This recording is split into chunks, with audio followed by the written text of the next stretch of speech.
Game Reviews by James. Today we'll be going back to the Master System to take a look at Alex Kidd's final adventure, Alex Kidd in Shinobi World. Unlike the other Alex Kidd games I've looked at, Alex was not originally intended to be the main character of this game. The game was originally titled Shinobi Kid and was intended to be a cutesy version of Sega's popular ninja-themed side-scroller. There is evidence that this game may have even been titled Shinobi 2 at some point, but that seems unlikely. Early screenshots of the game appeared in both the Sega magazine and Electronic Gaming Monthly in 1989, and both show that Alex Kidd is not the main character, but instead a little boy ninja. From what I can tell, the Shinobi Kid game was rather late in its development before Sega decided to replace the main character with Alex Kidd. From examining screenshots that exist of the original game, it appears almost everything else was left intact from Shinobi Kid to the final release. The game was released in 1990 exclusively in the overseas market, despite the fact that it was developed in Japan. The story, according to the back of the box, is that after 10,000 years, the banished dark ninja Hanzo returns to take over Miracle World. He steals Alex's girlfriend, who is never given a name for some reason, and takes her back to his planet Shinobi World. After he gets away with her, a ghost of an ancient ninja warrior appears and tells Alex that Hanzo is holding her hostage and plans to sacrifice her in order to conquer the entire world. After that, the spirit fuses itself with Alex's, thusly giving him all of his skills and abilities. Go figure, Alex Kidd finally gets himself a nice piece of ass and it gets taken away from him faster than he can say rock, paper, scissors. I like how the plot of this game is explained in a cutscene. It really helps you get entranced in the story. When the cutscene's over, you conveniently find yourself at the title screen. When you start the game, you'll notice that it is totally different from any other game in the series. Now Alex is equipped with a sword and a brand new blue outfit. In Shinobi World, the enemies actively pursue you. They literally try and chase you down. The basics of the game are, well, basic. The goal of any stage is to move to the right, slice your way through enemies, and find the door labeled Exit. There are power-ups as well as hearts and treasure chests scattered throughout many of the stages. Each heart represents a hit Alex can take before he dies. The power-ups you can get are the P block, which makes Alex's sword faster and gives it a better range. Another power-up is the throwing spikes, which acts sort of like the red ring of death from the first game. This item is awesome. The third item is one that turns Alex into a tornado. This item helps you reach high places or cross gaps with ease. The only other abilities Alex has that are really worth mentioning is his new fireball move. To pull this move off, Alex grabs onto poles and swings himself around until he becomes fire, and then you can launch him into blocks or enemies.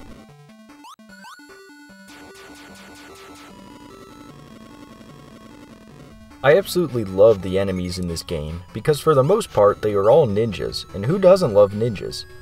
Some of them chase you, some fire guns at you, some throw boomerangs at you, and there are even scuba suit ninjas. Aside from ninjas, there are even barracuda fish, and crows and blue jeans.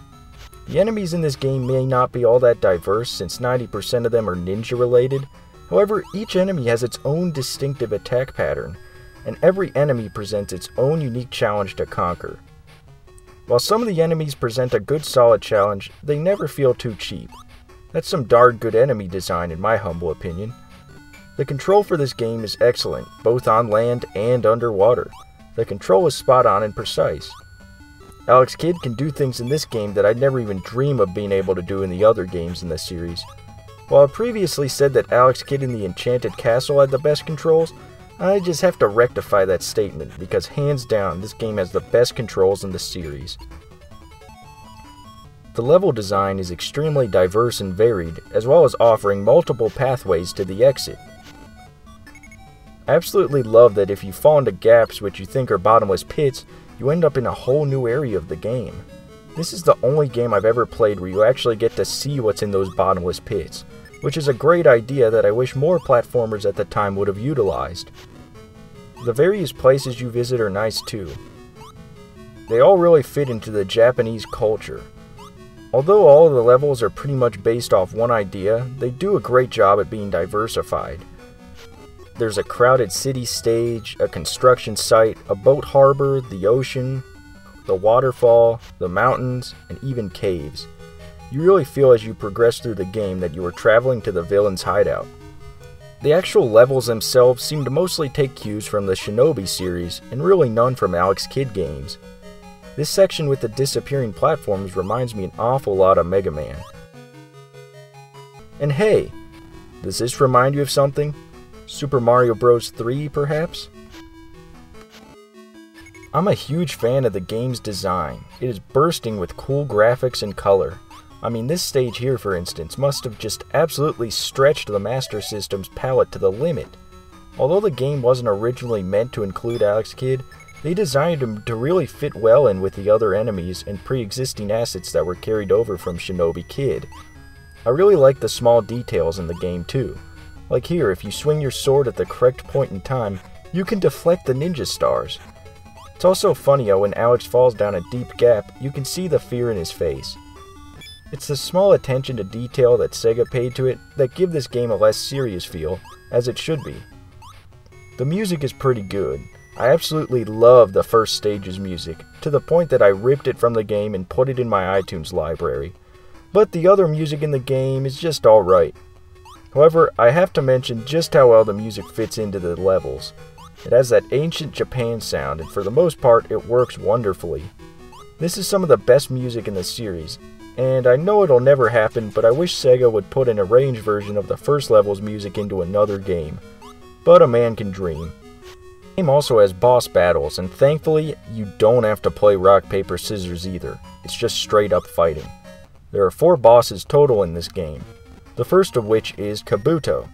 Kabuto throws fireballs, and when he gets hit a few times, he turns small like Mario.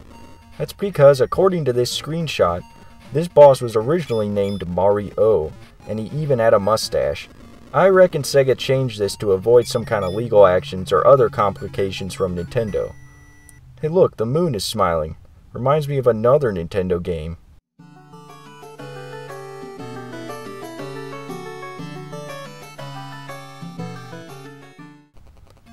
The second boss is simply named Heli.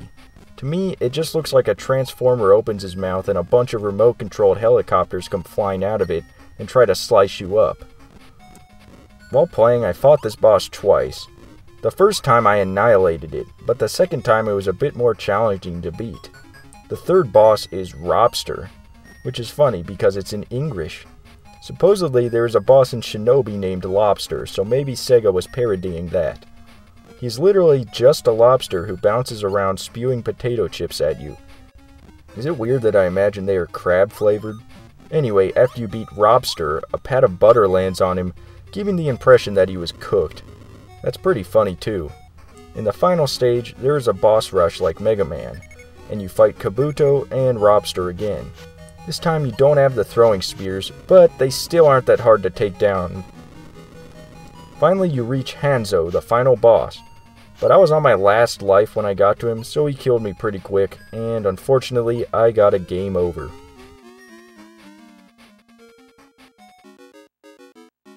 The difficulty of this game is just maybe a tad too easy. It's not as hard as Miracle World or Enchanted Castle, but harder than the Lost Stars. If you take your time and have confidence, you could probably beat this game on your first couple of tries. Overall, it will challenge you, but it won't make you tear out your hair or throw a controller or curse or something like that. The biggest flaw of this game is that it's just too short. There are only 12 stages and 4 boss battles.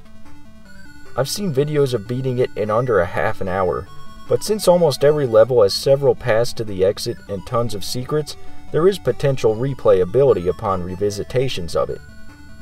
Overall, I can't speak more highly of this game, and I wholeheartedly recommend it. Since it was based off Shinobi and originally didn't include Alex Kidd, it is a strange thing to say that it's definitely my favorite in the series. I haven't ever played any Shinobi, but this game makes me want to try them out. I love this game's control, the enemies, the great level designs, the power-ups, and even though the stage end bosses are pretty easy, they each have their own unique charm to them. The music is fairly decent with some catchy songs here and there, and overall, I think this is just a great experience. The only thing I can complain about is that the game is kinda easy and way too short for my liking, but if you are going to play just one Alex Kidd game, make it this one. It may not have the fundamentals and familiarity of the others in the series, but that's kind of a good thing. This was the final game in the series because, as we all know, in 1991, Sonic the Hedgehog came out. Not only did he steal Alex Kidd's place as the mascot, but he also got Sega the recognition they wholeheartedly deserved, and even made them a contender in the console wars. Sonic's games were good and all, but Sega hasn't really made a truly great Sonic game since his days on the Genesis. Over the years, Sega has rebooted several of its old franchises, like Altered Beast, Shinobi, and even Toe Jam and Earl. For a while, it seemed Alex Kidd would never come back, though. However, Sega put him in Sega Superstars Tennis in 2008, Sonic and Sega All-Stars Racing in 2010, and most recently, Sonic and Sega All-Stars Racing Transformed in 2012, which is how I discovered him. Of all the series Sega has tried to revive, why not Alex Kidd? Thank you so much for watching Game Reviews by James. I hope you enjoyed the video and also hope that you'll check back later for some more video game reviews. If you're interested, be sure to check out the reviews I made of Alex Kidd in Miracle World, Alex Kidd the Lost Stars, and Alex Kidd in the Enchanted Castle. Have an awesome day.